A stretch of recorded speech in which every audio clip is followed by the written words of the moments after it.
ప్రభునామాన్ని బట్టి మరొకసారి మీ అందరికీ వందనాలు తెలియజేస్తూ ఉన్నాను. దేవుని యొక్క ఉచితమైన కృపలో మరొకసారి మీతో కలిసి ఈ రీతిగా దైవ వాక్కులు పంచుకునే అవకాశాన్ని బట్టి దేవునికి నేను మహిమ చెల్లిస్తూ ఉన్నాను.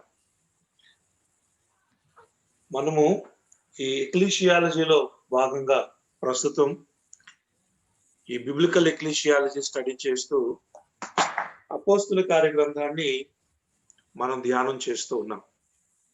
Book of acts. ఎందుకంటే సంఘము యొక్క ఆవిర్భావం, సంఘము యొక్క విస్తరణ, వ్యాప్తి, ఆ రెండు కూడా ఈ పుస్తకంలో మనకు కనిపిస్తూ ఉంటాయి.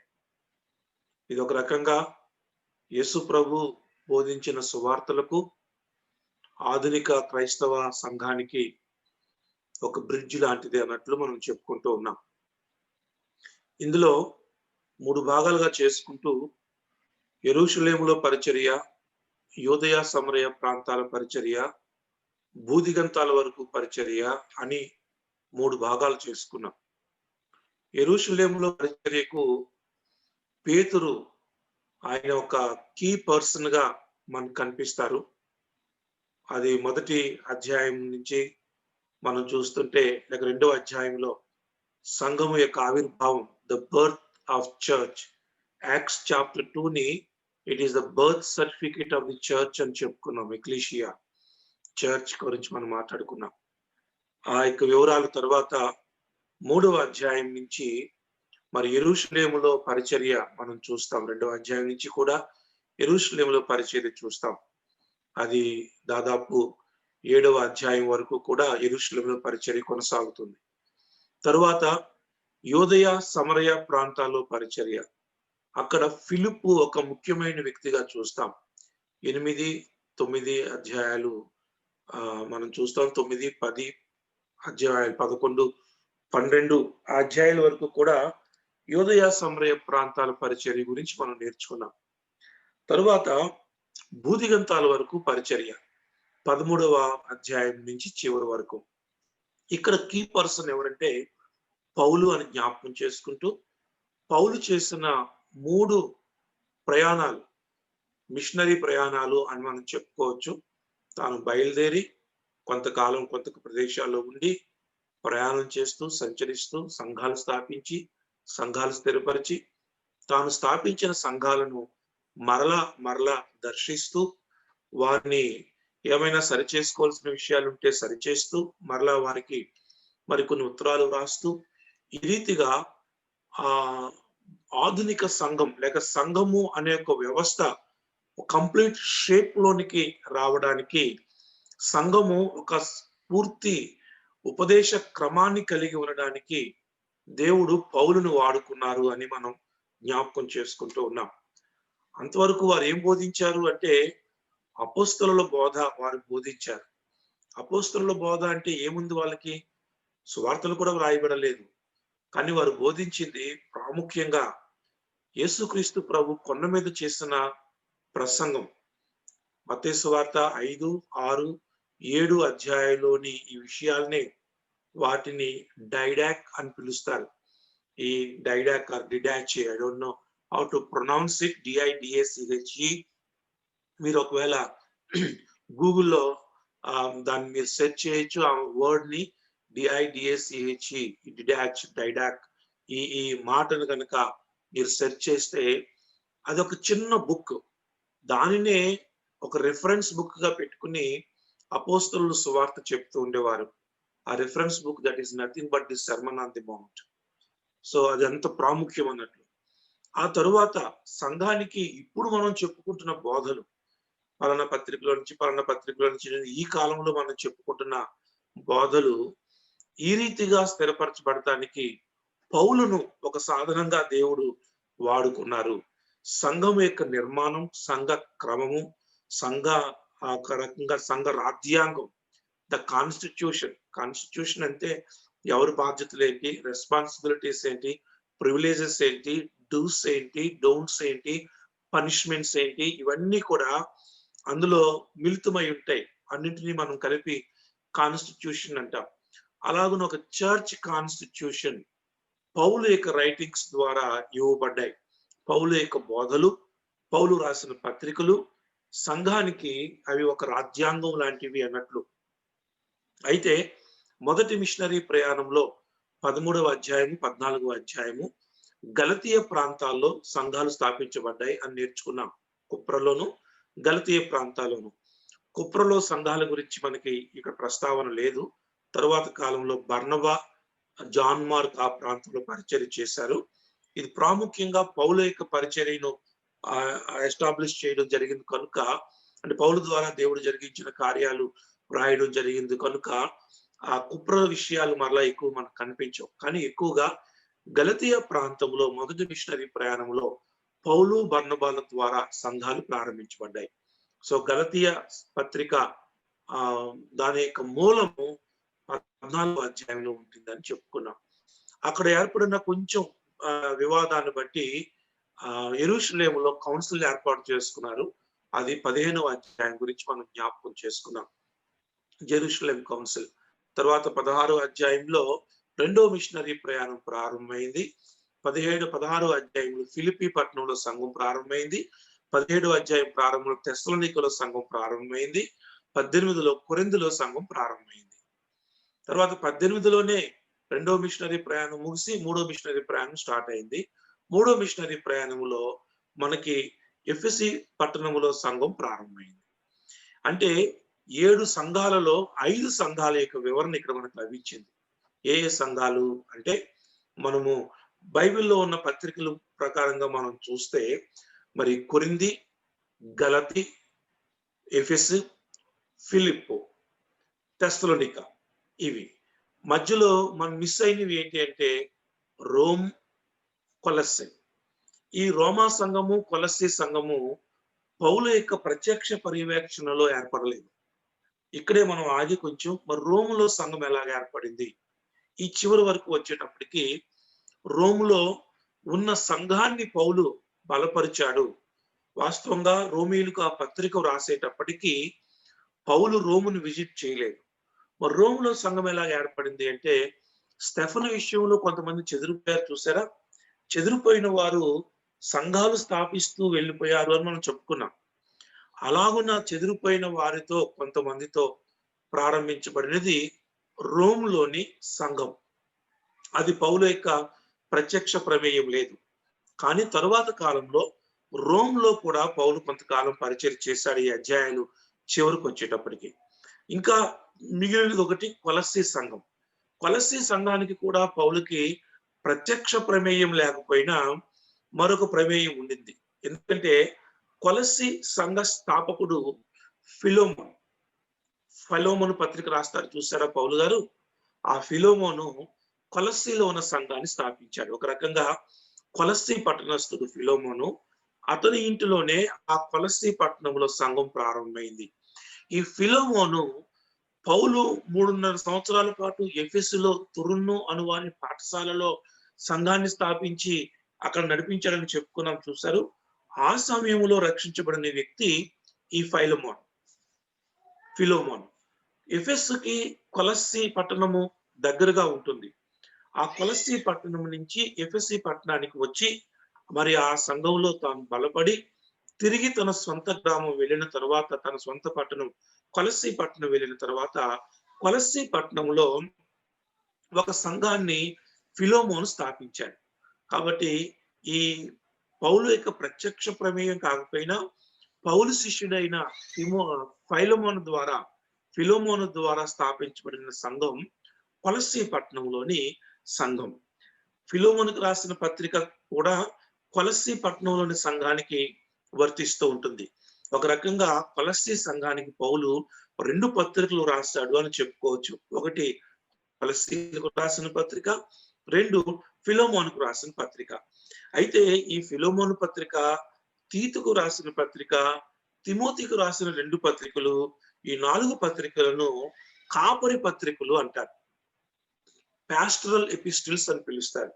ఎందుకు వాటిని కాపరి పత్రికలు అంటారంటే, ఈ ముందు రాసిన 7 సంఘాలకు రాసిన 9 పత్రికల్లోనూ సంఘము యొక్క బాధ్యతలు ఎక్కువగా ఉంటే, ఆ 4 పత్రికల్లోనూ 1 తిమోతి, 2 తిమోతి, తీతుకు, ఫిలెమోను ఈ 4 పత్రికల్లోనూ సంఘ కాపరి యొక్క బాధ్యతలు ఎక్కువగా వివరించబడ్డాయి, వ్రాయబడ్డాయి.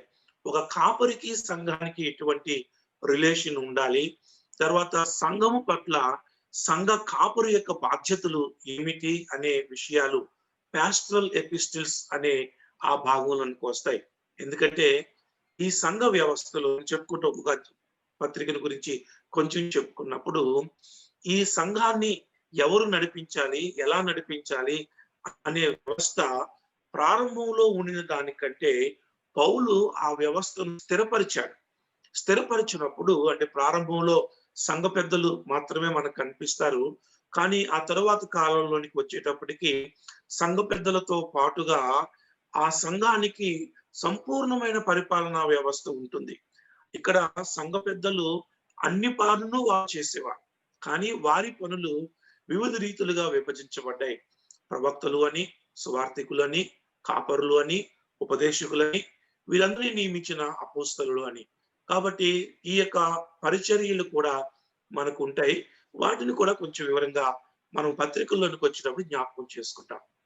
కాబట్టి ఇప్పుడు మనకి 5 పత్రికలు, 5 పట్టణాలు పౌలు యొక్క ప్రత్యక్ష ప్రమేయంతో ఉన్నవి.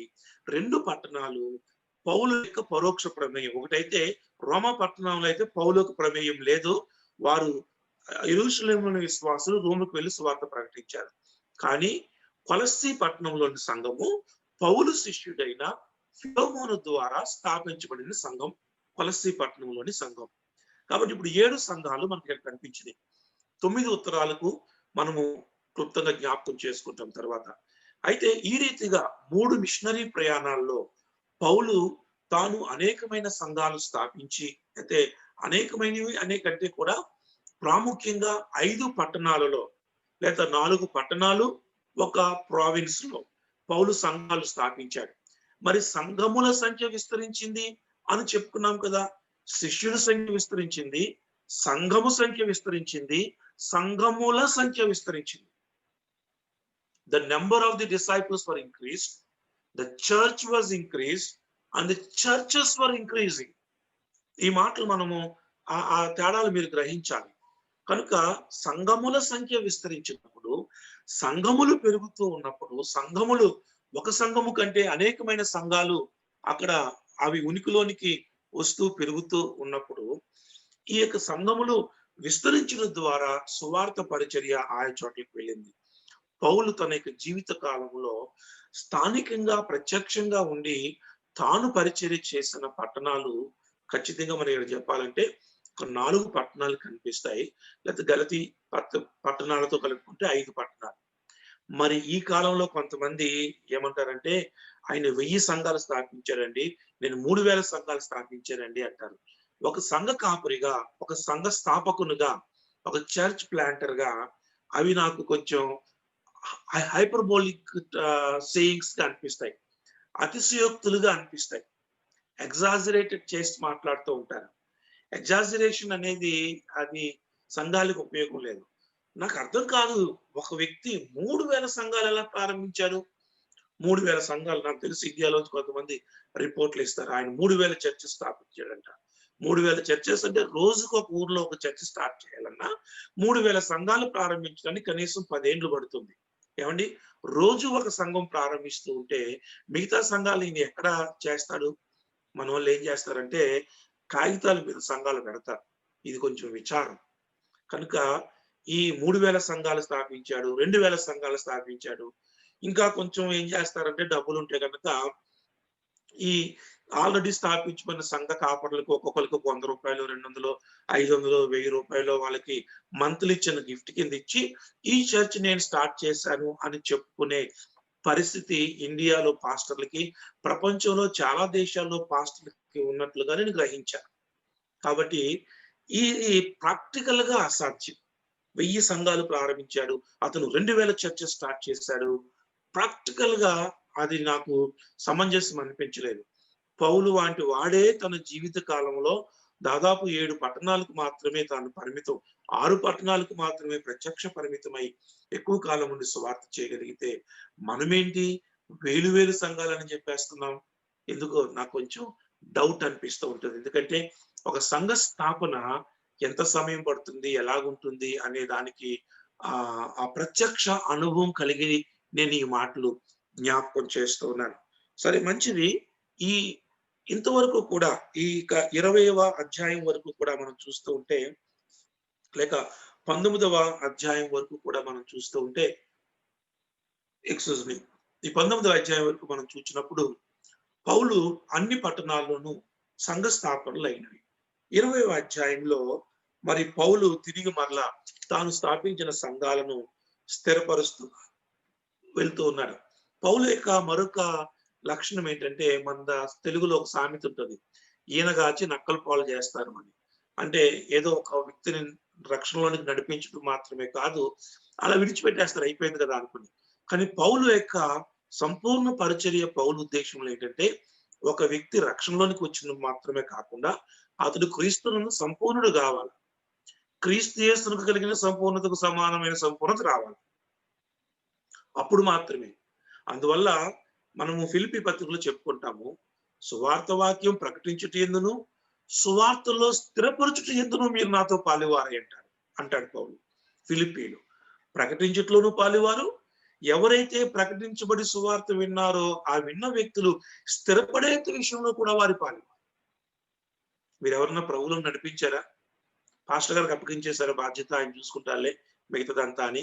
లేదు లేదు. మీరు నడిపించాలి. నడిపించిన వ్యక్తి స్థిరపడేంత వరకు కూడా మీరు ప్రయాసపడాలి.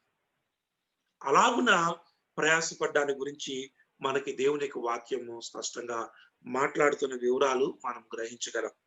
ప్రియమైన వాళ్ళరా, ఈ యొక్క 20వ అధ్యాయంలో పౌలు మరలా ఎఫెసీ సంఘ పెద్దలను పిలిపించి వారితో మాట్లాడిన మాటలు మనం జ్ఞాపకం చేసుకున్నాం. 21వ అధ్యాయంలో అక్కడ మరలా ఈ ఫిలిప్పు యొక్క పరిచర్యని గురించి కూడా మరలా కొంచెము చదువుకుంటూ ఉన్నాం.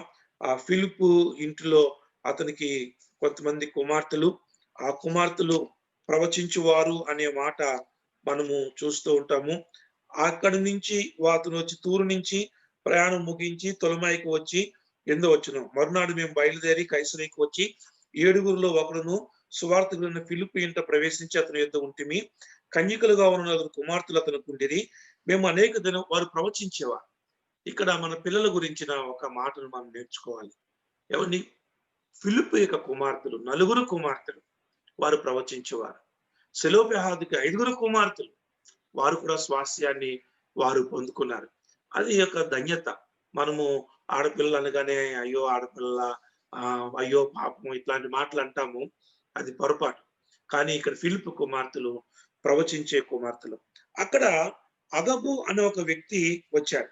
వచ్చి పౌలు యొక్క నడికట్టు తీసుకుని తన చేతులు తన కాళ్ళు కట్టుకుని, యెరూషలేములోని యూదులు ఈ నడికట్టు గల మనుషుని ఇలాగు బంధించి అన్ని జనుల చేతికి అప్పగింతురని పరిశుద్ధాత్మ చెప్పుచున్నాడు అనెను.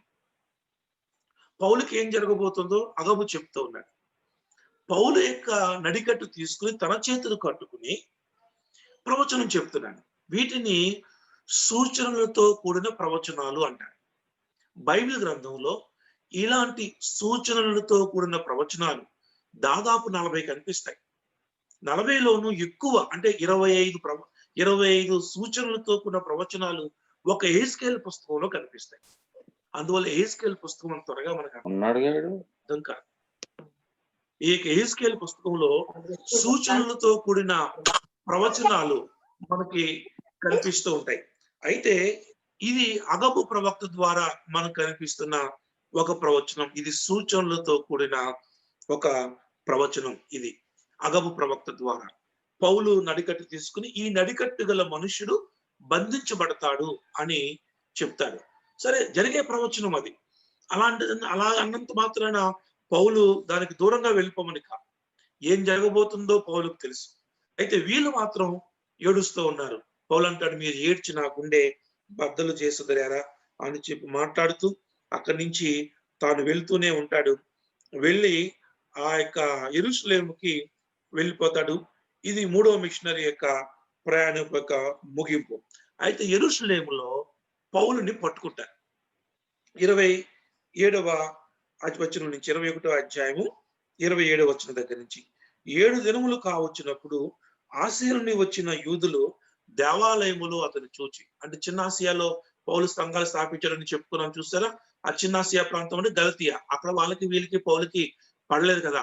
అక్కడి నుంచి వచ్చిన కొంతమంది యూదులు ఆసియా ప్రాంతం ఈకుని నుంచి పౌలు మీద రెచ్చగొట్టారు. లుస్త్రలో పౌలు మీద రాళ్ళు విసిరారు. ఈ యూదులు కొంతమంది యెరూషలేము వచ్చారు. యెరూషలేము వచ్చి దేవాలయములో అతని చూచి సమూహమంతటిని కలవరపరిచి అతనిని బలవంతముగా పట్టుకుని, ఇశ్రాయేల్లారా సహాయము చేయరండి, ప్రజలకును ధర్మశాస్త్రమునకును ఈ స్థలమునకును విరోధముగా అందరికీ అంతటిను బోధించుచున్నవాడు వీడే, మరియు వీడు గ్రీసు దేశస్థులను దేవాలయంలోనికి తీసుకుని వచ్చి ఈ పరిశుద్ధ స్థలమును అపవిత్రపరిచినాడని కేకలు వేసిరి. మనము ఆ ఆసియా ప్రాంతములోని గలతీయా ప్రాంతములోని గలేషియా అని చెప్పుకున్నాం కదా. గలేషియన్స్ అంటే గలతీయా ఆసియన్స్ అంటే ఏషియా ప్రాంతంలోని గలతీ జిల్లా గలేషియన్స్. ఆ యొక్క ఆసియా ప్రాంతంలోని గలతీ ప్రాంతంలోని వాళ్ళే అప్పుడు కూడా మాబ్బుని రెచ్చగొట్టిన వాళ్ళు.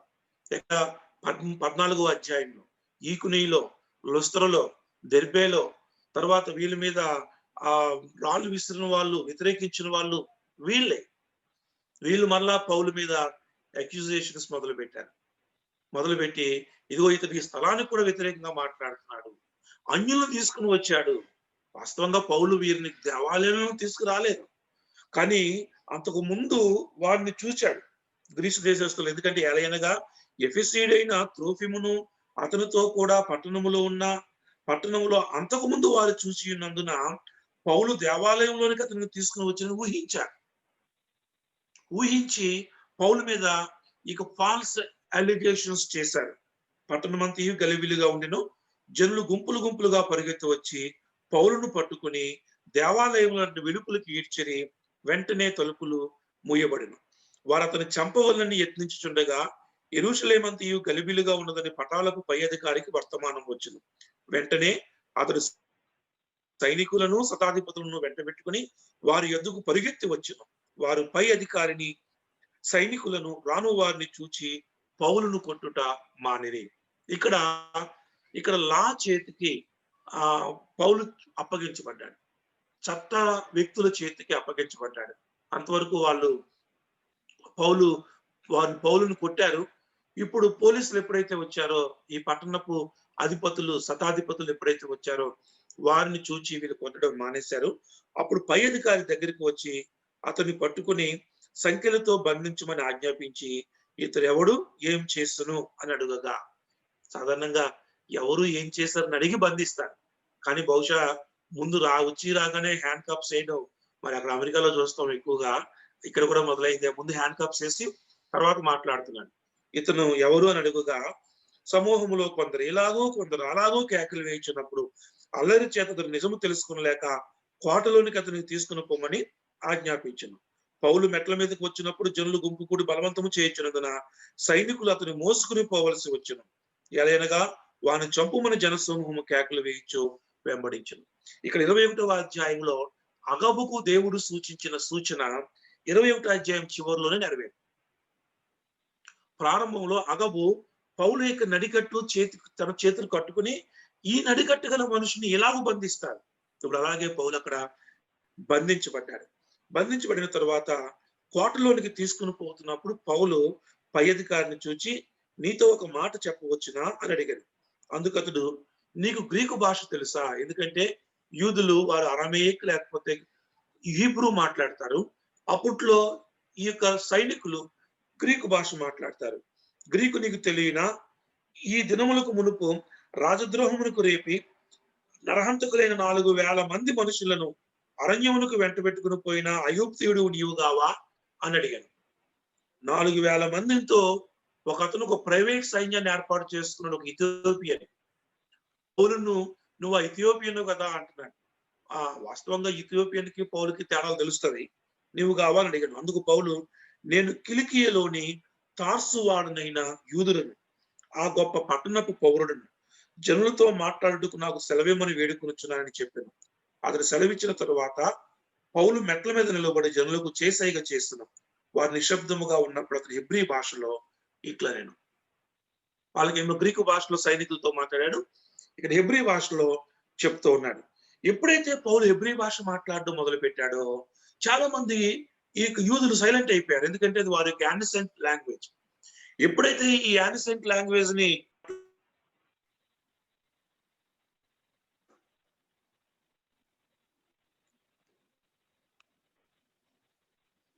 ఈ యానిసెంట్ లాంగ్వేజ్ ని పౌలు ఎప్పుడైతే మాట్లాడడం మొదలు పెట్టాడో వాళ్ళందరూ సైలెంట్ అయ్యారు. అప్పుడు ఆ సమయాన్ని పౌలు తన సాక్ష్యాన్ని చెప్పడానికి ఉపయోగించుకుంటున్నాడు. తన సాక్ష్యాన్ని చెప్తున్నాడు. 3వ వచనం దగ్గర నుంచి పౌలు యొక్క సాక్ష్యం 9వ అధ్యాయంలో ఏం జరిగిందో, పౌలు ఎలా మార్పు చెందాడో అలా సాక్ష్యం. ప్రియమైన వారలా, బంధకములు పౌలు సాక్షిగా ఉండడాన్ని ఆపలేకపోతూ ఉన్నాయి. హల్లెలూయా. ఈ రోజుల్లో చాలా రెస్ట్రిక్షన్స్ ఉన్నాయండి సువార్త చెప్పడానికి. ముఖ్యంగా ఇండియాలో పెర్సిక్యూషన్ బాగా పెరుగుతుంది. ఛత్తీస్గఢ్ లో, బీహార్ లో, రాజస్థాన్ లో, మధ్యప్రదేశ్ లో ఈ ఈ నెల కాలంలో చాలా వ్యతిరేకత పెరుగుతూ ఉంటుంది. చాలా మంది పాస్టర్లని కొడుతూ ఉన్నారు.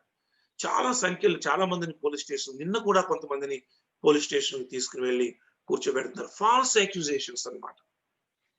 మీకు ఒక చర్చ్ మీద ఎట్లా కంప్లైంట్ ఇవ్వాలి అని పాంప్లెట్స్ తయారు చేసి వాటిని డిస్ట్రిబ్యూట్ చేస్తున్నారు.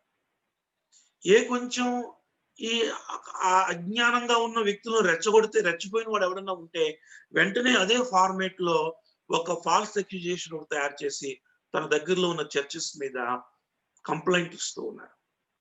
ఈ మోడర్న్ ఎక్లీషియాలజీ మనం ఆలోచన చేస్తే ఆ కాలంలో ఉన్న వ్యతిరేకతల కంటే కూడా ఎక్కువ వ్యతిరేకతలు ఇండియాలో ప్రస్తుత క్రైస్తవ సంఘం పొందుకుంటుంది. ఒకవేళ ఆంధ్రాలో అంత ఉన్నదని నేను అంటలేదు, తెలంగాణలో కొన్ని ప్రాంతాల్లో ఉంది. కానీ మనం కొంచెం దాటి ఒరిస్సా కానీ, ఛత్తీస్గఢ్, ఒరిస్సాలో, ఛత్తీస్గఢ్ లో, మధ్యప్రదేశ్ లో, బీహార్ లో, ఈ మధ్యన రాజస్థాన్ లో చాలా ఎక్కువ వ్యతిరేకతలు క్రైస్తవుల మీద ఉంటున్నాయి. కానీ అప్పుడే కావచ్చు, ఇప్పుడే కావచ్చు, బంధకాలు సువార్తను ఆపలేదు. పౌలు ఒక స్టేట్మెంట్ ఇస్తాడు ఫిలిప్పీ చెరసాల్లో ఉన్నప్పుడు, నేను బంధించబడ్డాను, సువార్త బంధించబడి ఉండలేదు. గాస్పల్ మనం చైన్ వేయలేం, సువార్తకు మనం బంధకాలు వేయలేం. నేను బంధించబడ్డాను కానీ సువార్త బంధించబడలేదు. ఆ మాట ఎంత కాన్ఫిడెంట్ గా పౌలు చెప్తున్నాడు కదా అనిపిస్తూ ఉంటుంది. సువార్త బంధించబడలేదు, నేను బంధించబడ్డాను కానీ సువార్త బంధించబడలేదు. మెట్ల మీద నిలబడి తన సాక్ష్యాన్ని చెప్తూ ఉన్నాడు. సాక్ష్యాన్ని చెప్తూ ఇంత ఏం జరిగింది అనంత 9వ అధ్యాయంలో జరిగిన విషయం అంతా మరలా 21వ వచనం వరకు చెప్పాడు. ఇక్కడ మీకు కొన్ని వివరాలు నేను గుర్తు చేస్తాను. చూడండి, బైబిల్ చదివేటప్పుడు టెక్స్టువల్ క్రిటిసిజం అని థియాలజీలో ఇంకొక పార్ట్ ఉంటుంది. టెక్స్టువల్ క్రిటిసిజం అంటారు. టెక్స్టువల్ క్రిటిసిజం ఏంటంటే బైబిల్ ఒక టెక్స్ట్ అంటే ఒక భాగము మరొక టెక్స్ట్ ని, మరొక భాగాన్ని క్రిటిసైజ్ చేస్తున్నట్లుగా ఉంటుంది, వ్యతిరేకిస్తున్నట్లుగా ఉంటుంది. మనం చెప్పుకున్నాం, ఎక్కడ ప్రారంభంలో తరగతుల్లో ఈ మాట మనం జ్ఞాపకం చేసుకున్నాం. ఒక బాటం లైన్ ఏంటంటే బైబిల్ మనం చదివేటప్పుడు కానీ, అర్థం చేసుకునేటప్పుడు కానీ, Bible does not contradict it self. Some places it seems to be contradicting each other. But Bible ఎప్పుడూ కూడా తాను ఖండించుకోదు. ఖండించుకుంటున్నట్లుగా మనకు ఎక్కడన్నా అనిపిస్తే మనం ఏం చేయాలంటే దానిని అర్థం చేసుకుని దానిని విశదీకరించుకోవడంలోనే ఉంటుంది తప్ప బైబిల్ ఎప్పుడు కాంట్రడిక్షన్ ఉండదు. కానీ చూస్తే ఏముంటుందంటే టెక్స్ట్ ని ఖండిస్తున్నట్లుగా ఉంటుంది. ఒక ఉదాహరణ మీకు అక్కడ చెప్పుకున్నాం గతంలో, యోధ ఉరి పెట్టుకున్నాడని ఒక చోట ఉంటుంది, పేగులు బయటకు వచ్చి చచ్చిపోయాడని. డబ్బులు ఏం చేశాడు, దేవాలయంలో పారేశాడని ఒక చోట ఉంటుంది. అపొస్తలుల 1వ అధ్యాయంలో చెప్పుకున్నాం, పొలం కొన్నాడని ఒక చోట ఉంటుంది. పారేశాడా, పొలం కొన్నాడా, అది కరెక్టా, ఇది కరెక్టా? ఎక్కడైనా టెక్స్ట్ లో ఆ టెక్స్ట్ కరెక్టా, ఈ టెక్స్ట్ కరెక్టా అని డౌట్ వస్తే కళ్ళు మూసుకుని చెప్పొచ్చు, రెండు కరెక్టే. ఆ రెండు ఎలా కరెక్ట్ అనేది మనము పరిష్కరించడమే హెర్మనాటిక్స్ అంటారు. దానికి సరైన భాష్యం చెప్పడాన్ని హెర్మనాటిక్స్ అంటారు. అది కూడా బైబిల్ థియాలజీలో అది ఒక సబ్జెక్ట్ అన్నమాట. ఇట్లాంటి ఒక టెక్స్టువల్ క్రిటిసిజానికి సంబంధించిన మరొక ఉదాహరణ నేను మీకు జ్ఞాపకం చేస్తాను. చూడండి 7వ వచనం, 22వ అధ్యాయము 7వ వచనం. 8వ వచనం మనకు తెలుసు, పౌలు కింద పడ్డాడు, స్వరం విన్నాడు, అంతా అయిపోయింది. నేను 9వ వచనం చదువుతున్నా. నాతో కూడా ఉన్నవారు ఆ వెలుగును చూచిరి, గాని నాతో మాట్లాడిన వారి స్వరము వారు వినలేదు. చూసారా, చూచారు కానీ వినలేదు. ఈ మాట మీరు గుర్తుపెట్టుకోండి. చూచారు కానీ వినలేదు. ఇదే విషయాన్ని మరొక చోట పౌలు చెప్తాడు. ఇదే సాక్ష్యాన్ని మరొక చోట చెప్తాడు. అక్కడ ఏమంటాడంటే,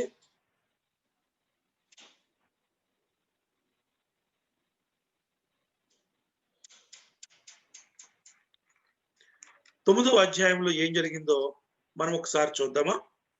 9వ అధ్యాయంలో ఏం జరిగింది? 9వ అధ్యాయంలో కదా పౌలు సౌలు మారు మనసు పొందింది. ఆ 9వ అధ్యాయంలో 7వ వచనం చదువుతున్నాను. అతనితో ప్రయాణం చేసిన మనుష్యులు స్వరము వినిరి గాని ఎవరిని చూడక మౌనులై ఉండేది. ఇక్కడ గమనించండి, 9వ అధ్యాయంలో విన్నారు కానీ చూడలేదు. గుర్తుపెట్టుకోండి, 9వ అధ్యాయంలో విన్నారు కానీ చూడలేదు. 22వ అధ్యాయంలో మనం ఏం చదివాం? 9వ వచనంలో చూచారు కానీ వినలేదు. అక్కడేమో విన్నారు కానీ చూడలేదని ఉంది, ఇక్కడేమో చూచారు కానీ వినలేదని ఉంది. ఏది కరెక్ట్ అండి అంటే, బాటం లైన్ ఏంటి? రెండు కరెక్టే. కళ్ళు మూసుకుని చెప్పొచ్చు, బోత్ ఆర్ రైట్, రెండు కరెక్టే. ఎట్లా కరెక్ట్ అనేది హార్మనాటిక్స్ వరకు వస్తుంది. ఈ టెక్స్ట్ ఆ టెక్స్ట్ ని క్రిటిసైజ్ చేస్తున్నట్లుగా, ఖండిస్తున్నట్లుగా కనిపిస్తుంది మనకి. వాస్తవానికి టెక్స్ట్ కాంప్లిమెంటరీ గా ఉంటాయి తప్ప కాంట్రాడిక్టరీ గా ఉండవు. So the Bible does not contradict itself, it complements itself. ఒక వచనం మరొక వచనాన్ని కాంప్లిమెంట్ చేసేదిగా, అర్థం చెప్పేదిగా ఉంటుంది తప్ప ఖండించేదిగా మనకు ఉండదు. అలా ఉంది అంటే దాన్ని మనం సరిగా అవగాహన చేసుకోవాలి. సరే, ఈ విషయాన్ని మరలా ఎప్పుడైనా జ్ఞాపకం చేసుకుందాం. చూసారు కదా, అక్కడ చూచారు కానీ వినలేదు, ఇక్కడేమో విన్నారు కానీ చూడలేదు. ఏది కరెక్ట్? రెండు కరెక్టే. ఎలా కరెక్ట్ ఎప్పుడైనా చెప్పుకుందాం. సరే, 22వ అధ్యాయంలో మనము ఈ మాటలు చూస్తూ ఉంటే, మీరేమైనా డౌట్లు అడిగితే నేను చెప్తా, నేనే డౌట్లు అడిగి నేను జవాబు చెప్పను. అందువల్ల మీరేమైనా డౌట్లు అడగమంటున్నాను, ఎవరు నన్ను అడగట్లేదు కనుక ఉన్నది ఒక డౌట్ మాత్రం అనుకుంది. సురేష్ గారు అడిగిన డౌట్, దాని దగ్గరికి వస్తాం, ఆ సమయంకి వచ్చేటప్పటికి వస్తాం. కొంతమందిని కూడా అడిగినట్లు చెప్పట్లేదు కానీ ఇంకా అడగమంటున్నారు అనుకోవద్దు, వాటి గురించి కూడా వస్తాం. 22వ అధ్యాయంలో పౌలు ఇచ్చిన సాక్ష్యము, ప్రజల ముందు ఇచ్చిన సాక్ష్యం మనకు కనిపిస్తూ ఉంటుంది. అయితే ఆ సాక్ష్యం అంతా అయిన తర్వాత చివరికి ఒక మాట చెప్తాడు 20వ వచనంలో. స్టెఫను, సాక్షి అయిన స్టెఫను రక్తము చిందించబడినప్పుడు నేను కూడా దగ్గర నిలిచి అందుకు సమ్మతించి అతను చంపిన వారి వస్త్రములకు కావలి ఉంటిని అని చెప్పాను. అయినా దేవుడు అన్నాడు, నువ్వు దూరంగా వెళ్ళు, అన్ని జనులకు ఎద్దొక్కు నిన్ను పంపుదనని నాతో చెప్పాను. ఎంతవరకు వాళ్ళు విన్నారు. ఎప్పుడైతే రక్షణ అన్ని జనులకు సువార్త ప్రకటించడానికి దేవుడు పంపాడు అని చెప్తున్నారో వెంటనే వాళ్ళ కోపం వచ్చింది. ఈ మనుషుడు బ్రతకడానికి వీల్లేదు, ఎందుకంటే వాళ్ళు వచ్చిన వాళ్ళు అక్కడి నుంచే కదా, అన్ని జనులకు సువార్త చెప్తున్నాడనే కదా అక్కడి నుంచి ఈగుని నుంచి లస్త్రం నుంచి వెళ్ళగొట్టారు. ఇప్పుడు అన్ని జనులకు కూడా ఇప్పుడు దేవుడు అని చెప్పేటప్పటికి వాళ్ళ మీద కేకలు వేశారు, దుమ్మెత్తిపోసారు. అతని మీద చంపివేయడని కేకలు వేశారు. కేకలు వేయచ్చు తమ బట్టలు విదుల్చుకుని ఆకాశము తట్టు దుమ్మెత్తిపోయిచుండగా వారు అతనికి విరోధముగా ఇలాగ కేకలు వేసిన హేతువేమో తెలుసుకున్నట్టుకై సహస్రాధిపతి కొరడాలతో అతనిని కొట్టి విమర్శింపవాలని చెప్పి కోటలోనికి తీసుకుని కొండని ఆజ్ఞాపించు. వారు పౌలును వారులతో కట్టుచున్నప్పుడు, తాళతో కట్టుచున్నప్పుడు అతడు తన దగ్గర నిలిచిన శతాధిపతిని చూచి, శిక్ష విధించకుండా రోమీని బంధించొచ్చా? ఇలా కొడాలతో కొట్టుకు మీకు అధికారం ఉందా? ఆ శతాధిపతి భయపడిపోయి సహస్రాధిపతి వద్దకు వచ్చి, నీవేమి చేయబోతున్నావు? ఈ మనుషుడు రోమీయుడు సుమి అనెను. అప్పుడు సహస్రాధిపతి అతన్ని చూచి, నీవు రోమీయుడువా? అది నాతో చెప్పుమని అనగా అతడు అవును అన్నాడు. వెంటనే అవును అన్నాడు. అప్పుడు సహస్రాధిపతి, నేను చాలా డబ్బులు ఇచ్చి ఈ సిటిజన్షిప్ సంపాదించుకున్నాను అంటే, పౌలు అంటాడు, నేనైతే పుట్టుకతోనే రోమన్ సిటిజన్ ని అంటాడు. కాబట్టి అతని విమర్శించబోయిన వారు వెంటనే విడిచిపెట్టారు, బంధించినందుకు వారు భయపడ్డారు. అయితే మరునాడు యూదులు అతని మీద మోపిన నేరమేమో తాము నిశ్చయముగా తెలుసుకుని కోరి సహస్రాధిపతి అతన్ని వదిలించి ప్రధాన యాజకులను మహాసభ వారినందరినీ కుడి రావాలని ఆజ్ఞాపించి పౌలుని తీసుకుని వచ్చి వారి ఎదుట నిలువబెట్టెను. ప్రియమైన వారరా, ఇక్కడ పౌలుకి సాక్ష్యాలు చెప్పే అవకాశాన్ని మనకు కనిపిస్తూ ఉంది. తను తాను డిఫెండ్ చేసుకుంటూ ఉన్నాడు. తను తాను డిఫెండ్ చేసుకునే విషయంలో ఆ డిఫెన్స్ యొక్క ఉద్దేశము తాను పర్సనల్ గా ఎస్కేప్ అవడం కాదు. తాను డిఫెండ్ చేసుకునే ఉద్దేశము క్రీస్తును ప్రకటించడం. ఏదైనా ఇట్లాంటి మనము కార్నర్ చేయబడినప్పుడు, when we are cornered by some one, by some people, by some city, by some authorities, మనకు మనము కాపాడుకుంటున్నామా, సువార్త విషయంలో మనము నిలబడుతున్నామా అనేది చాలా ప్రాముఖ్యం. ఇక్కడ Paul is not defending himself, but is defending the gospel. సొంతంగా డిఫెండ్ చేసుకుంటుంటే మనము తప్పించుకు వెళ్ళిపోవచ్చు. But Paul decided to defend the gospel rather defend himself. ఎన్ని సందర్భాల్లో దేవుడు ఇతనికి అవకాశం ఇచ్చాడో మనం చూద్దాం. ఇక్కడేమో 20వ అధ్యాయంలో 22వ అధ్యాయంలో ప్రజలందరి ముందు సాక్ష్యం చెప్పాడు. ఇప్పుడు ఎప్పుడైతే ఇతను రోమన్ సిటిజన్ అనే సంగతి తెలిసిందో, ఎందుకంటే రోమన్ సిటిజన్ అనేది it is considered as the greatest citizenship in those days. మన వాళ్ళు ఎవరైనా ఇక్కడ కొంచెం చెప్పుకోవాలంటే ఉంటుందండి, వెళ్ళి మీరు ఇస్తారా అంటారు. తర్వాత H1 అంటారు, GC1 వాళ్ళు. గ్రీన్ కార్డు ఉన్న వాళ్ళు మీరు ఇంకా GCనా అంటారు, ఆల్రెడీ సిటిజన్స్ అయిపోయిన వాళ్ళు. మనం ఏమనుకుంటామంటే H1 అంటే తక్కువ, GC అంటే ఇంకా కొంచెం ఎక్కువ, గ్రీన్ కార్డు ఉంటే సిటిజన్స్ అయిపోతే ఇంకా ఎక్కువ అనేది ఒప్పుకోకపోయినా ఎక్కడో మనలో ఉన్న ఒక ఆలోచన. ఎందుకంటే అమెరికన్ సిటిజన్షిప్ అంటే it is treated as the highest citizenship. అట్లాంటిది ఆ కాలంలో Roman citizenship is considered as the highest citizenship. Romans ఎంత బలవంతులో ఒక యాన్సెంట్ హిస్టోరియన్ చెప్తాడు, when Romans makes a desert they called it peace అంటాడు. అంటే రోమియోలు అంటే ఒక పట్టణాన్ని, ఒక ప్రదేశాన్ని ఎడారిగా మార్చేసి, ఒరే పీస్ అంటే ఇదేరా అంటే ఎవడు వాళ్ళకి ఎదురు చెప్పడానికి వీల్లేదట. When Romans makes a desert they called it peace. అటువంటి బలవంతులైన రోమన్స్, పౌలు యొక్క తండ్రి రోమియులు, రోమా పౌరసత్వం కలిగిన వాడు కాబట్టి బై బర్త్ పౌలు కూడా రోమన్ సిటిజన్. పౌలు యొక్క తండ్రి కిలికీలోని తార్సువాడు. ఆ తార్సులో పౌలు యొక్క తండ్రి చాలా ధనవంతుడు. గమలీయేలు పాదాల్లో కూర్చొని నేర్చుకున్నాడంటే చాలా ధనవంతుడు. పైగా తాను తార్సువాడైనా యెరూషలేం సన్హెద్రిన్ కౌన్సిల్ కి తాను సభ్యుడైతే చాలా ధనవంతుడు. అతను is one of the member of the Sanhedrin council. ఇప్పుడు అదే సన్హెద్రిన్ సభ ముందు పౌలు నిలబడ్డాడు. ఒకప్పుడు ఏ సన్హెద్రిన్ సభలో సభ్యుడో ఇప్పుడు కొన్ని సంవత్సరాల తర్వాత మరలా అదే సన్హెద్రిన్ సభలో ఇప్పుడు ఒక ముద్దాయిగా నిలబడ్డాడు. అప్పుడు స్టెఫనును చంపినప్పుడు తాను అక్కడ తీర్పరిగా ఉన్నాడు, తీర్పు తీర్చాడు. ఇప్పుడు అదే ప్లేస్ లో తాను ఒక ముద్దాయిగా నిలబడ్డాడు. నిలబడి 23వ అధ్యాయంలోకి నేను వస్తున్నాను. 23వ అధ్యాయం ఇక్కడి నుంచి మనం చూస్తాం. పౌలు ఎన్ని చోట్ల సాక్ష్యం చెప్తారంటే చూడండి, 22వ అధ్యాయం జనసమూహాల దగ్గర, 23లో సన్హెద్రిన్ దగ్గర, 24లో ఫేలిక్స్ ముందు, తర్వాత ఫేస్తు ముందు, తర్వాత 26లో అగ్రిప్ప ముందు, ఎంతమంది ముందు సాక్షి. అంతకు ముందు చెప్పారు కదా, ఇతడు దూరంగా వెళ్తాడు, రాజులు ఎదుట నిలబడతాం. చూడండి, దేవుడు ఈ యొక్క పౌలుని మొదట పిలిచినప్పుడు అతనికి ఇచ్చిన ఆ మాటలే అవి. నీవు ఈ అననీయ ప్రభువా, 9వ అధ్యాయానికి వస్తున్నాను. అననీయ అంటున్నాడు, ప్రభువా 13వ వచనంలో, ప్రభువా ఈ మనుషుడు యెరూషలేములో నీ పరిశుద్ధులకు ఎంతో కీడు చేసి అతను గురించి అనేకుల వలన వింటిని. ఇప్పుడు ఈ నామమును బట్టి ప్రార్థన చేయు వారినందరినీ బంధించుటకు అతడు ప్రధాన యాజకుల వలన అధికారం పొందినని ఉత్తరం ఇచ్చెను. అందుకు ప్రభు, నీ వెళ్ళు, అన్యజనుల ఎదుటను రాజుల ఎదుటను ఇశ్రాయేలు ఎదుటను నా నామమును భరించుటకు ఇతరులను ఏర్పరచుకున్న సాధనము. ఇతను నా నామము కొరకు ఎన్ని శ్రమలు అనుభవింపవలెనో నేను ఇతనికి చూపుదని అతనితో చెప్పాను. ఆ రోజున అన్నయ్యతో చెప్పిన మాటలు ఇక్కడ వెళ్తున్నాయి. అన్ని జనులు ఎదుట, ఇశ్రాయేలు ఎదుట, రాజుల ఎదుట పౌలు సాక్ష్యం చెప్తూ ఉన్నాడు. మనం ఇంతవరకు అన్ని జనుల ముందు సాక్ష్యం చెప్పాడు.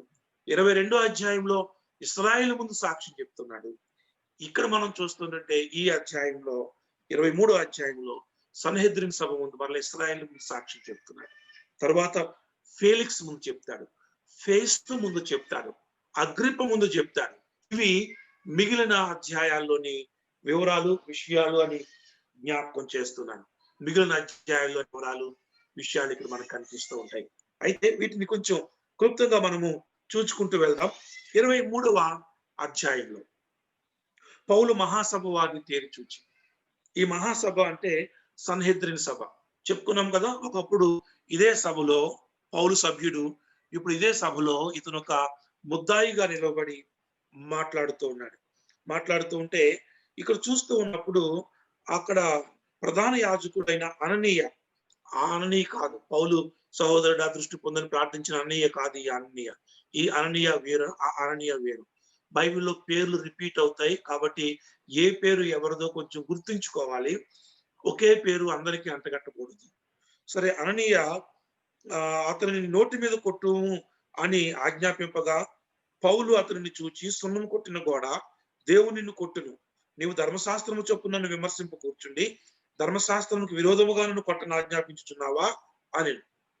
వాళ్ళు అన్నారు, నువ్వు ప్రధాన యాజకుని దూషిస్తావా అంటే, అతడు ప్రధాన యాజకుడు అని నాకు తెలియలేదు, నీ ప్రజల అధికారాన్ని నిందింపవద్దు అని వ్రాయబడి ఉన్నది అని. ఇక్కడ పౌలు యొక్క లౌక్యం మనకు కనిపిస్తూ ఉంటుంది. అతని యొక్క లౌక్యం నేను ఎందుకు ఆ మాట అంటున్నానంటే, సాధారణంగా ప్రధాన యాజకుని యొక్క వస్త్రధారణ బట్టి ప్రధాన యాజకుని గుర్తించలేనంత తక్కువ చదువు, తక్కువ స్థాయి కలిగిన అవగాహన కలిగిన వాడు కాదు పౌలు. ప్రధాన యాజకుడు ఎవరో, అతని యొక్క వస్త్రధారణ ఏంటో పౌలు చక్కగా గుర్తించగలడు. గుర్తించలేనంత అవగాహన తక్కువ కలిగిన వాడు కాదు. అని ఇతడు ఏం స్టాండ్ తీసుకోవాలనుకుంటున్నాడు అంటే, నేను ప్రభుత్వానికి వ్యతిరేకం కాదు. వెంటనే అన్నాడు, అలాగనా, బహుశా అతడు తగినంత రోప్స్ లేవేమో, అక్కడ ప్రధాన యాజకునికి సంబంధించిన వస్త్రధారణ అతను ఆ రోజున లేడేమో, సభకు వచ్చినప్పుడు ఆ యొక్క యూనిఫామ్ లో కాకుండా సివిల్ డ్రెస్ లో వచ్చేసరే మనం తెలియదు. కానీ పౌలు అంటాడు, జనుల అధికారిని నిందించొద్దని రాయబడి ఉంది. So I'm not against the law, I'm not against the law people. Paul దాన్ని స్టాండ్ చేయాలనుకున్నాడు. తరువాత చూశాడు, ఒక భాగం సద్దూకైలు, మరొక భాగం పరిసయ్యులు. పౌలు గ్రహించాడు. గ్రహించి, సహోదరులారా, నేను పరిసయ్యుల సంతతి వాడను, మనకున్న నిరీక్షణ గురించి, మృతుల పునరుద్ధారణ గురించి నేను విమర్శించబడుతున్నానని సభలో బిగ్గరగా చెప్పాను. ఇక్కడ చూడండి, మనం అక్కడ చెప్పుకున్నాం కదా, 13వ అధ్యాయంలో చెప్పుకున్నాం, ఎక్కడ ఎవరితో మాట్లాడినప్పుడు అలాతో మాట్లాడుతున్నాడు. ఈ కొనయ్యలో, లుస్త్రలో ఆ ప్రజలు, లుకనోనియ భాష మాట్లాడే ఆ ప్రజలు అంత నాగరికులు కాదు గనక పౌలుని వాళ్ళు దేవులుగా పూజించడం మొదలు పెడితే వాళ్ళకు అర్థమయ్యేటట్లుగా ఆకాశము భూమి సృష్టించిన సృష్టికర్త అంటాడు. ఏ తెలుసు వారిలో, ఇదిగో మీ కవీశ్వరులో ఒకరిలా చెప్పాడు కదా, మనం ఆయన సంతానము, ఆయన ఏందే ఉనికి కలిగి ఉన్నామని చెప్పి వాళ్ళ మైథాలజీలో నుంచి మాట్లాడుతూ ఉంటాడు. ఇక్కడ వచ్చి చూసినప్పుడు కొందరు సద్దుకైలు, కొందరు పరిసయ్యులు. పౌలు ఏం చేశాడు తెలుసా, నేను పరిసయ్యుణ్ణి అని చెప్పి పరిచయం చేసుకుంటున్నాడు. యూదులలో ఈ 2 తెగలు ఉన్నారు, శాస్త్రులు, పరిసయ్యులు, సద్దుకైలు, ఈ ధర్మశాస్త్రోపదేశకులు. ఇట్లాంటి కొన్ని తెగలు మనకు కనిపిస్తూ ఉంటారు, వాళ్ళందరూ యూదులే. అయితే ఈ డిఫరెంట్ సెక్ట్స్, సద్దుకైలు, పరిసయ్యులకు ఉన్న ప్రాథమికమైన తేడా ఏంటంటే, ఇప్పుడు ప్రస్తుతం ఎట్లా క్రైస్తవుల్లో మేము క్రైస్తవులను చెప్పుకున్న కేథలిక్స్, ప్రొటెస్టెంట్స్ ఉన్నారో, యూదులకు సంబంధించి సద్దూకైలు, పరిసయ్యులు, ఈ రెండింటి మధ్య ఉన్న ప్రాథమికమైన తేడా ఏంటంటే, పరిసయ్యులు జన్మ నమ్ముతారు, అంటే ఆత్మను నమ్ముతారు. మనిషి తన నిత్యత్వంలో ఉంటాడు, మళ్ళా నిత్యత్వం జీవిస్తాడు, దేవదూతలు, ఇవన్నీ నమ్ముతారు. సద్దూకైలు వాటిని ఏమీ నమ్మరు. ఇది వారి మధ్యలో ఉన్న వ్యత్యాసం. మీకు జ్ఞాపకం ఉంటే యేసు ప్రభు దగ్గరికి కొంతమంది సద్దూకైలు వచ్చి ఒక ప్రశ్న అడిగారు. ఏం ప్రశ్న అడిగారు తెలుసా?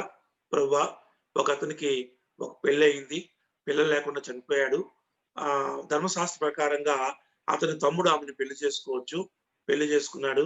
అతనికి పిల్లలు లేకుండా చచ్చిపోయాడు. తర్వాత అతని తమ్ముడు చేసుకున్నాడు. ఇలాగున్న 7 సహోదరులు ఈమెను వివాహం చేసుకున్నారు. పరలోకం వెళితే ఈమె ఈ 7లో ఎవరికి భార్యగా ఉంటుంది అని. వాళ్ళ ఉద్దేశం ఈ మృతుల పునరుద్ధానం ఉంటుందని వాళ్ళు నమ్మరు. ఈ పుష్పాలకి ఔట్ ఆఫ్ సిలబస్. కానీ ఎందుకు యేసుప్రభుని అడిగారంటే, యేసుప్రభుని చిక్కించుకుందాం అన్నట్లుగా ఈ ప్రశ్న యేసుప్రభుని అడిగారు. ప్రభువు ఆ రీతిగా జవాబు చెప్పారని లేఖనాలు గాని, దాని శక్తిని గాని మీరు తెలియనందువల్ల ఇట్లాగా అపోహపడుతున్నారు. పరలోకంలో పెళ్లి చేసుకోవడాలు ఉండవు. అందరూ దేవదూతలు పోలి ఉంటారు అని చెప్పి ప్రభు వారికి చెప్పిన మాటలు మనకి తెలుసు. అయితే అది సద్దూకేయులకు, పరిసయ్యులకు ఉన్న ప్రాముఖ్యమైన భేదం. పౌలు పరిసయ్య సంతతికి చెందినవాడు. కాబట్టి వెంటనే ఏమన్నాడు, నేను పరిసయ్యుని. నాకున్న పునరుద్ధానమును గూర్చి నేను విమర్శించబడుతున్నాను అని చెప్తూ ఉన్నాడు. నేను పరిసయ్యుడును, పరిసయ్యుల సంతతి వాడును. మనకున్న నిరీక్షణ గురించి, మృతుల పునరుద్ధానమును గురించి, యేసుక్రీస్తు తిరిగి లేచాడని చెప్పడానికి గురించి నేను విమర్శించబడుతున్నాను. ఎప్పుడైతే పౌలు ఇలా చెప్పాడో ఆ సభలో ఉన్న సద్దూకయ్యులకి, పరిసయ్యులకి జగడం పుట్టింది. పరిసయ్యులేమో మావాడు విడిచిపెట్టేయమంటారు, సద్దూకయ్యులేమో తేట కుదరదు శిక్షించమంటారు. అది జరిగింది. అతడు అలాగూ చెప్పినప్పుడు పరిసయ్యులకును సద్దూకయ్యులకును 7వ వచనంలో కలహము పుట్టినందున ఆ సమూహము 2 పక్షములై. అప్పుడు వాళ్ళు ఎలాగున్నారు, వాళ్ళు అలాగ ఉన్నారు. 10వ వచనం కలహం ఎక్కువైనప్పుడు వారు పౌలును చీల్చివేయుదురేమో అని సహస్రాధిపతి భయపడి మీరు వెళ్ళి పౌలును తీసుకుని పోమంటాడు. అయితే ఆ రాత్రి పౌలుతో ప్రభు మాట్లాడతారు, ధైర్యంగా ఉండు, యెరూషలేములో నన్ను గురించి నీవు ఎలాగో సాక్ష్యం ఇచ్చితివో అలాగున రోమాలో కూడా సాక్ష్యం ఇవ్వవలసి ఉన్నదని చెప్పాను. ఈ మాట గుర్తుపెట్టుకోండి.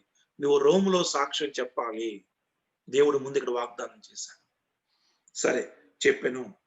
12వ వచనం ఉదయమైనప్పుడు యూదులు కట్టుకట్టి తాము పౌలును చంపు వరకు అన్నపానములు పుచ్చుకొనమని ఒట్టు పెట్టుకుని ఉండేది. 40 మంది కుట్ర చేశారు. కాబట్టి వాళ్ళు అనుకున్నారు, ఇంకా నిరాహార దీక్ష, పౌలు చావాలా మేము తినాలా, అంతవరకు మేము తినము త్రాగము అనుకుని ఉంటే, అయితే వాళ్ళని చంపడానికి ఈ 40 మంది పొంచి ఉంటే ఈ సంగతి పౌలు యొక్క మేనలుడికి తెలిసింది.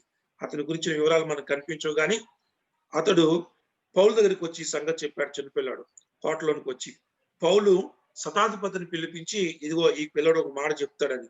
అయితే ఆ శతాధిపతితో ఈ అబ్బాయి ఆ మాట చెప్పినప్పుడు ఆ శతాధిపతి అతను తీసుకుని సహస్రాధిపతి తీసుకువెళ్ళాడు.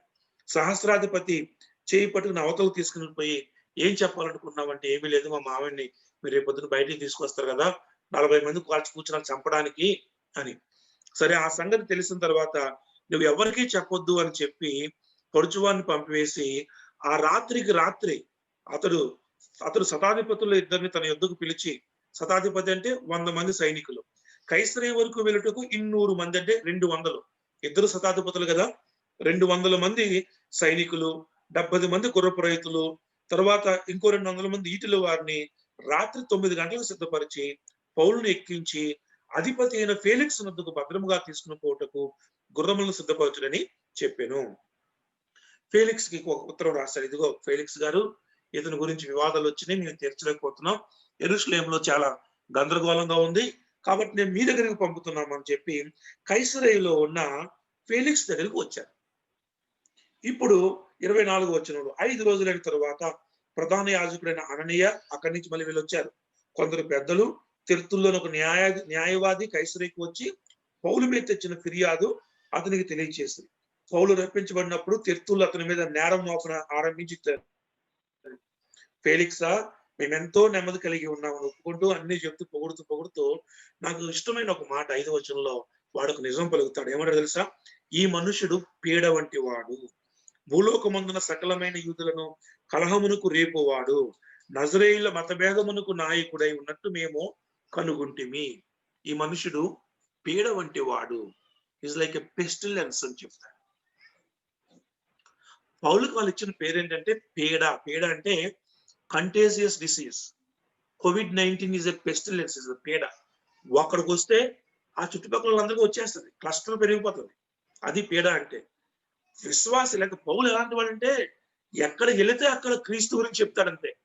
అక్కడ మెట్ల మీద చెప్పాడా, ఇక్కడ ఫేలిక్స్ ముందు చెప్తున్నాడా, తర్వాత ఫేస్తు ముందు చెప్తాడా, అగ్రిప్ప ముందు చెప్తాడా, సన్హెద్రిన్ సభ ముందు చెప్పాడా, తర్వాత ఇట్లా రోమ్ లో చెప్తాడా, ఎక్కడికి వెళితే అక్కడ చెప్తాడు. అందువల్ల వాళ్ళు ఏం పేరు పెట్టారంటే this man is like a pestilence. ఎక్కడికి వెళితే అక్కడ సువార్త చెప్తున్నాడు, ఎక్కడికి వెళితే అక్కడ క్రీస్తుని అంటిస్తున్నాడు. ప్రియమైన వాళ్ళరా, you may not or you are not supposed to spread COVID-19, but we are all supposed to spread the gospel. COVID-19 spread చేయకూడదు. వస్తే ఐసోలేట్ అవ్వాలా, ఇంట్లో ఉండాలా, క్వారంటైన్ సెల్ఫ్ క్వారంటైన్ కావాలా, సెల్ఫ్ డిసిప్లిన్ ఉండాలా. కానీ గాస్పల్ విషయంలో మాత్రము క్వారంటైన్ కాకూడదు. ఈ రోజుల్లో కోవిడ్ వచ్చిన వాళ్ళు ఏమో తిరిగేస్తున్నారు, గాస్పల్ తెలిసిన వాళ్ళు ఏమో కూర్చుంటున్నారు. గాస్పల్ విషయంలో మనం క్వారంటైన్ కాకూడదు. ఎక్కడికి వెళితే అక్కడ ఎవరు దొరికితే ఏ సమయం దొరికితే ఆ సమయం క్రీస్తుని గురించి చెప్పడానికి పౌలు ఎంతగానో ముందున్నాడు అనే మాట ఈ తెర్తులు అనే వ్యక్తి ఉంటున్నప్పుడు, ఇక్కడ ఆ అధిపతి ఎవరు, ఈ యొక్క ఫేలిక్స్ అనే అధిపతి పౌలును మాట్లాడమని చెప్తే మరలా తన సాక్ష్యాన్ని చెప్తూ ఉంటాడు. నేను ఎట్లాగైనా పెరిగాను, తన సాక్ష్యాన్ని మరలా చెప్తూ ఉంటాడు. చెప్తే ఇక్కడ మరొక మాటను నేను మీకు జ్ఞాపకం చేస్తున్నాను. తెర్తిల్లు ఏమని అభియోగం మోపాడు? 6వ వచనం 5వ వచనం చివరిలో, నజరేయుల మతభేదమునకు నాయకుడు, is the leader of the religion అంటాడు. పౌలు ఏమంటాడు 15వ వచనంలో, నిరీక్షణ తాము వారు మతభేదమును పేరు పెట్టు ఈ మార్గము చెప్పున నా పితరుల దేవుణ్ణి సేవించుచున్నానని తమరు ఎదురు ఒప్పుకొనుచున్నాను. So they called it religion, but this is not the religion, this is the way, and that is the essence of gospel. Christianity is not a religion. ఎక్కడ కూడా ఇంత బైబిల్లో క్రైస్తవ మతము అనే మాట మనకు కనబడదు. వారు మతం అన్నారు, మతభేదం అని వాళ్ళు పేరు పెట్టారు, కానీ ఇది ఒక మార్గము అంటాడు. ఇదే మనం కలిగి ఉన్న వర్తమానం. లోకం దీన్ని మతం అంటుంది, ఇది మతము కాదు,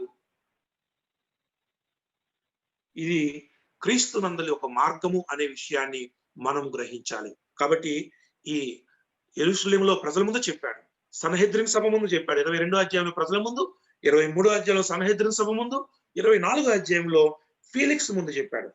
ఫేలిక్స్ కి ఈ మార్గమును గురించి బాగా తెలుసు. అంతా తెలిసిన తర్వాత అతను ఏం చేశాడంటే, సహస్రాధిపతి అయిన లుసియా వచ్చినప్పుడు మీ సంగతి నేను విచారించి తెలుసుకుందనని చెప్పి విమర్శ ఆపివేసి విడిగా కావుల్లో ఉంచి అతని పరిచారము చేయుటకు అతని స్వజనుల్లో ఎవరిని ఆటంకపరచకూడదని శతాధిపతికి ఆజ్ఞాపించను. జైల్లో ఉన్నాడు కానీ ఎవరైనా జైల్లో పౌలు దగ్గరికి అతని స్వజనులు వచ్చి వెళ్ళవచ్చు. కొద్ది రోజులైన తర్వాత ఫేలిక్స్ మరలా దృశ్సిల్లాను తన భార్యతో, అతను యూదురాలన్నమాట, ఆమె వచ్చి పౌలును పిలిపించాడు. క్రీస్తు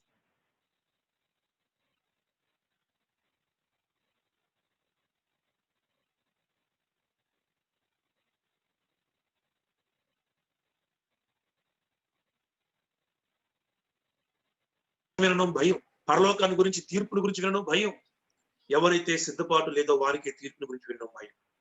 ఎవరిని కొంచెం రాకడంటే మీకు భయపడుతున్నారా? ఎవరైతే సిద్ధపాటు లేదో వారికి రాకడంటే భయం. ఎవరైతే సిద్ధపాటు లేదో వారికి తీర్పు అంటే భయం. ఎవరైతే రక్షణ పొందలేదో వారికి నరకం అంటే భయం. సిద్ధపడిన వారికి, రక్షణ పొందిన వారికి ఈ విషయాల్లో భయమే లేదు. అయితే 2 సంవత్సరాల పాటు అలాగే ఉన్నాడు. పౌలు ఏదో లంచం ఇస్తాడేమో అనుకున్నాడు, పౌలు లంచం ఇవ్వలేదు. 2 సంవత్సరాల తర్వాత ఇతను వెళ్ళిపోయాడు. ఇతను ప్లేస్ లోనికి ఫేస్తు వచ్చాడు. ఫేస్తు వచ్చిన తర్వాత ఫేస్తు ఆ దేశాధికారంలోకి వచ్చిన 3 రోజులకు కైసరి నుండి యెరూషలేముకు వెళ్ళాను. అప్పుడు మరలా ఫేస్తు దగ్గర, ఏమండి ఫేలిక్స్ గారి దగ్గర మాకు పౌలు గారి మీద మేము నేరం మోపాము, అదేమి తేలేదు, కాబట్టి మీరేమైనా చేయండి అన్నాడు. తర్వాత ఫేస్తు దగ్గర ఈ చెప్పినప్పుడు ఫేస్తు ముందు పౌలు తన యొక్క సాక్ష్యం చెప్తున్నాడు. నేను కైసర్ దగ్గర చెప్పుకుంటానండి, చిన్న చిన్న గొడవలని అర్థమానం ఎందుకు, నాకు అతపద్దాగా పంచాయతీలు పెడితే అట్ట కుదురుతుంది, అక్కడే చెప్పుకుంటాను అన్నాడు. అయితే అక్కడ కొన్ని దినముల తర్వాత రాజైన అగ్రిప్ప ఫేస్తు దగ్గరికి వస్తే వాళ్ళందరూ కైసర్ దగ్గరికి వచ్చినప్పుడు అప్పుడు ఫేలిక్స్ విడిచిపెట్టిన ఒక ఖైదీ ఉన్నాడని చెప్పి ఈ ఇంట్రెస్టింగ్ క్యారెక్టర్ గురించి ఫేస్తు అగ్రిప్పాతో చెప్తాడు. అగ్రిప్ప రాజుతో చెప్తుంటే వాళ్ళందరూ కూడా 23వ వచనం, మరునాడు అగ్రిప్ప బెర్నీకే మిక్కిలి ఆడంబరముతో వచ్చి సహస్రాధిపతులతో పట్టణ మందుల ప్రముఖులతో అధికార మందిరంలో ప్రవేశించిన తర్వాత ఫేస్తు ఆజ్ఞ ఇయ్యగా పౌలు తేబడెను. అప్పుడు ఫేస్తు, అగ్రిప్ప రాజా, ఇదిగో మీరు ఈ మనుషును చూస్తున్నారు కదా, ఇతడు యెరూషలేములో యూదులేమో ఇతడు బ్రతకడానికి వీలేదంటారు, నాకేమో ఇతని యందు మరణము తగిన ఏది లేదని నాకు అనిపించింది. సరే, మొత్తం మీద కైసరు దగ్గరకు పంపిద్దాం అంటే అప్పుడు అగ్రిప్ప అంటాడు, నీ పక్షమున చెప్పుకుంటూ నీవేమైనా చెప్పుకుంటావా అంటే మరలా తన సాక్ష్యాన్ని అగ్రిప్ప ముందు చెప్తాడు. ప్రియమైన వాళ్ళరా, పౌలు తనకు లభించిన ఏ అవకాశాన్ని ఉపయోగించుకోవడం, వదిలిపెట్టడం లేదు. ఒక ఒక ఒకళ్ళు అంటారు, you have to freeze some opportunities. Many opportunities they are passing by. క్రీస్తు గురించి చెప్పడానికి, నీ సాక్ష్యాన్ని చెప్పడానికి, నీ విశ్వాసాన్ని ప్రకటించడానికి నీకు ఎన్ని అవకాశాలు వచ్చినాయో వాటిని మనం ఫ్రీ చేయడం లేదు, వదిలిపెట్టేస్తున్నాం అవకాశాన్ని. పౌలును చూడండి, ఏ అవకాశాన్ని వదులుకోవడం, క్రీస్తు గురించి సాక్ష్యం చెప్పడానికి ఏ అవకాశాన్ని వదులుకోవడం లేదు. ప్రజల ముందు మాట్లాడాడు, పరిసయ్యుల సభలో మాట్లాడాడు, సన్హెద్రిన్ సభ ముందు మాట్లాడాడు, సద్దూకయ్యుల ముందు మాట్లాడాడు, ఇక్కడ మన ఫీలిక్స్ ముందు మాట్లాడాడు, ఫేస్తు ముందు మాట్లాడాడు, మళ్ళీ అగ్రిప్ప ముందు మాట్లాడుతూ ఉన్నాడు, చివరిలో కైసరు ముందు కూడా మాట్లాడుతూ ఉంటాడు. ప్రియమైన వారరా, అక్కడ చెప్పాడు కదా, శ్రమను అనుభవించాలి, రాజుల ఎదుట నేను నిలబెడతాను అని అననీయకి ఇచ్చిన ప్రవచనం యొక్క నెరవేర్పు ఇందులో మనం చూస్తూ ఉంటాం. 26వ అధ్యాయం అంతా కూడా అగ్రిప్పకి ఇచ్చిన సాక్ష్యం, తన సాక్ష్యమే. మరలా అతనికి ఒక సువార్త. సాక్ష్యం అంటే తన గొప్పతనాలు చెప్పుకోవడం గురించిన సాక్ష్యం కాదు. ఈ రోజుల్లో మన సాక్ష్యాలు అంటే ఏంటంటే మన గొప్పలు చెప్పుకుంటాం, మన తప్పులు లేక మన గొప్పలు అవి చెప్పుకున్న సాక్ష్యం అంటే. పౌలు తన తప్పు తన గొప్ప చెప్పిన ఒక మాటే తప్ప క్రీస్తుల గురించి చెప్పడాన్ని మాత్రం విడిచిపెట్టలేదు, తనకి ఇవ్వబడిన సాక్షి సమయాన్ని మాత్రం విడిచిపెట్టలేదు. This is how that we should give witness for Christ. క్రీస్తుకు ఈ రీతిగా మనం సాక్షులంగా జీవించవలసిన వారం. 26వ అధ్యాయం అంతా అగ్రిప్పతో మాట్లాడుతూ 27వ వచనంలో చూడండి, మాట్లాడుతూ ఉంటుంటే 24వ వచనంలో ఫేస్తు అంటాడు, సౌలా, నీవు వెర్రివాడవు, నీకు అతి విద్య వలన వెర్రి పట్టింది. పౌలు ఎంత చదివాడో ఆ పట్టణంలో రాజుకు తెలుసు పౌలు యొక్క ఎడ్యుకేషన్ క్వాలిఫికేషన్ ఏంటో. చాలా మంది అంటారు తెలివి తక్కువవాడు, వాళ్ళని చూసి మార్చేస్తున్నారు, వీళ్ళు మత మార్పిడి అంటారు. అందరికంటే తెలివైన వాడు Paul. He is well educated. You are out of your mind because of your high education అంటాడు the king of that province Festus. So ఎంత చదివాడు అతనికి తెలుసు. అయితే ఎంత చెప్తూ అంటున్నాడు, నేను పిచ్చివాడిని కాదు, స్వస్థ బుద్ధి గల మాటలే, సత్యమునే మాట్లాడుతున్నాను అని చెప్తూ, అగ్రిప్ప రాజా, తమరు ప్రవక్తలు నమ్ముతున్నారా? నమ్ముతున్నారని నేను ఎరుగుదును. వెంటనే తనకు తెలియకుండానే వాళ్ళని తన ట్రాక్లను తీసుకొస్తున్నాడు పౌలు. అగ్రిప్ప వెంటనే అంటాడు, నన్ను ఇంత సులభముగా క్రైస్తవుని చేయి చూచున్నావే. ఇది క్రైస్తవుడు అనే మాట మూడోసారి వాడబడిన మాట. ఒకసారి అంతియకులోని శిష్యులు క్రైస్తవులు అనబడిరి. అక్కడ ఒక చోట, ఎవడైనా క్రైస్తవులను ఎందుకు శ్రమను అనుభవించిన ఎడలా సిగ్గుపడక పేతురు చెప్పిన మాట. ఇది మూడవసారి క్రైస్తవుడు. మొత్తం కొత్త నిబంధనలో 3 చోట్ల మాత్రమే క్రిస్టియన్ అనే మాట కనిపిస్తుంది. ఇదొక మాట, క్రిస్టియన్ అనే మాట. నన్ను సులభముగా క్రైస్తవుని చేయి చూచుచున్నావే అని. ఇంగ్లీష్ బైబిల్లో భలే ఉంటుంది ఈ మాట, you almost made me a Christian. Almost. నేను ఆ మాట చదివినప్పుడు ఒకసారి ఒక ప్రసంగం విన్నాను, ఏంటంటే almost Christians. Most of the times we are almost Christians, we are almost believers. Almost అంటే ఎంతో కొంత పర్సెంట్ ఉంచుకుంటున్నాం అనమాట. కంప్లీట్ క్రిస్టియన్స్ కాదు, 100% కాదు ఆల్మోస్ట్ అంటే. ఇక్కడ అగ్రిప్ లాగా అంతా నమ్ముతున్నాం, but we don't want to follow what we believe, we don't want to practice what we believe. అది ఆల్మోస్ట్ క్రిస్టియన్స్ యొక్క లక్షణం. నామకార్థులు ఇట్లాంటి వాళ్ళు ఎక్కువ మంది అనిపిస్తారు కదా, వాళ్ళు క్రిస్టియన్స్ అంటే they are almost Christians. They believe it but they don't practise it. మనం అలాగే ఉంటే మనం కూడా ఆల్మోస్ట్ క్రిస్టియన్స్ తప్ప 100% క్రిస్టియన్స్ ఉంటాం. అదేమో ఆలోచన చేసుకోవాలి. ఇక అగ్రిప్ప ముందు తాను సాక్ష్యం చెప్పాడు. అగ్రిప్ప ముందు చెప్పిన తర్వాత, సరే ఇక్కడ కుదరదులే, కైసరుకు పంపించేయండి, రోముకు పంపించేయండి అన్నారు. ఈ 27వ అధ్యాయము పౌలు యొక్క రోమా ప్రయాణం గురించి రాయబడి, ఓ ఏజ్ టు హోమ్. అది లాస్ట్ పార్ట్ ఆఫ్ ది ఈ యొక్క అపోస్తల కార్యం యొక్క లాస్ట్ పార్ట్. 27, 28, 27 అధ్యాయంలో ఆ వాడ ప్రయాణం కూడా కొంచెం బైబిల్ స్టడీకి సంబంధించిన విషయం కనుక నేను దాన్ని ప్రస్తుతానికి అటు పెడుతున్నాను. నెక్స్ట్ తరగతిలో అపోస్తల కార్యాలు మనం ముగించుకుంటాం. ఈ రోజున మనం చెప్పుకునేది ఏంటంటే 22వ అధ్యాయంలో ఇశ్రాయేల్ యూదుల ముందు పౌలు సాక్ష్యం చెప్పాడు. 23వ అధ్యాయంలో సన్హెద్రిన్ సభ ముందు సాక్ష్యం చెప్పాడు. 24వ అధ్యాయంలో ఫేస్తు ముందు సాక్ష్యం చెప్తున్నాడు. ఫేలిక్స్ ముందు చెప్పాడు. 25లో ఫేస్తు ముందు చెప్పాడు. 26లో అగ్రిప్ప ముందు చెప్తూ ఉన్నాడు. రాజుల ముందు తనకు ఇవ్వబడిన ఏ అవకాశాన్ని ఉపయోగించుకోవాలి. తన ప్రతి సాక్ష్యంలో క్రీస్తుని మహింపరుస్తున్నాడు. సో వేరెవర్ యు ఆర్, అటువంటి స్థానంలో నువ్వు ఎందుకున్నావో తెలుసా? నువ్వు క్రీస్తు కొరకు సాక్షిగా ఉండడం కొరకు. ఎక్కడ ఉన్నా మనం ఆయన కొరకు సాక్షిగా ఉండాలి. నీ ప్రజలైనా, సన్హెద్రిన్ సభ అయినా, తర్వాత ఫేలిక్స్ అయినా, ఫేస్తు అయినా, అగ్రిప్ప అయినా, ఎవరైనా మనం సాక్షులంగా ఉండాలి. ఆ రీతిగా సంఘము విస్తరించింది. So in ecclesiology every believer should be his witnesses at all places. అన్ని సమయములలో, at all times in all places, అన్ని స్థలాలలో మనం సాక్షులముగా ఉండాలి. కాబట్టి పౌలు యొక్క సాక్ష్యపు జీవితాన్ని బట్టి, అతడు తన పొందబడిన అవకాశాలు ఎలా ఉపయోగించుకున్నాడో, అవకాశాలు బట్టి భయపడకుండా బంధకాల్లో ఉండి కూడా తను ఎలా సాక్ష్యం చెప్పాడో, ఈ విషయాలు బట్టి మనం ప్రోత్సహించబడదాం. ప్రభు కొరకు దేవా నన్ను కూడా అలాంటి సాక్షిగా చేయి ప్రభువా అని చెప్పి ప్రభు దగ్గర మనం విజ్ఞాపన చేద్దాం, వేడుకుందాం. అటు కృప యేసయ్య మనందరికీ దయచేయను గాక. ఆమేన్. దేవుడి మాటలు, ఈ ధ్యానాన్ని మన కొరకు దీవించాలని కోరుతున్నాను. దేవుడు దీవించుగాక. ఆమేన్.